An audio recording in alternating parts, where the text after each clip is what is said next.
Soyons saints, en partenariat avec Magnificat.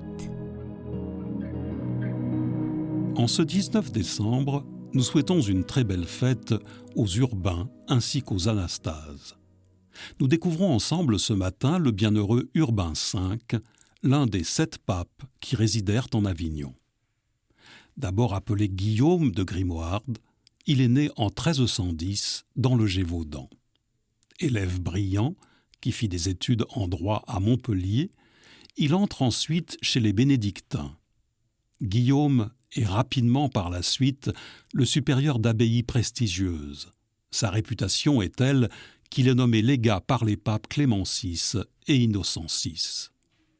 Au cours d'une de ses missions diplomatiques en Italie, Guillaume, alors abbé de Saint-Victor à Marseille, apprend que les cardinaux l'ont élu pape le 28 septembre 1362. Il gagne alors Avignon. Devenu Urbain V, il reste fidèle à l'idéal monastique. Pauvreté, prière, jeûne, secours des malades et des pauvres sont le centre de son ministère. Il favorise l'instruction et les études par le développement des universités à Bologne, Toulouse, Vienne ou encore à Cracovie. En effet, il souhaite que les hommes doctes abondent dans l'Église de Dieu.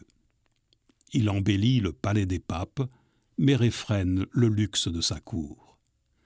Ses choix politiques sont moins heureux. Piégé par le despote milanais Visconti, il signe une paix onéreuse pour l'Église. Une période d'accalmie lui permet de résider 3 ans à Rome, de 1367 à 1370.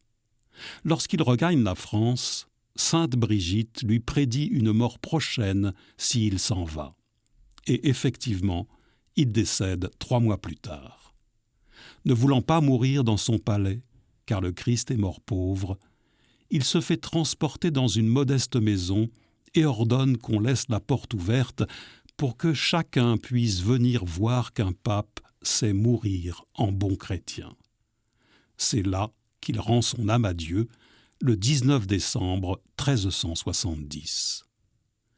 Seigneur Jésus, tu as confié à Pierre le soin de ton peuple, et son successeur Urbain s'est appliqué à te servir.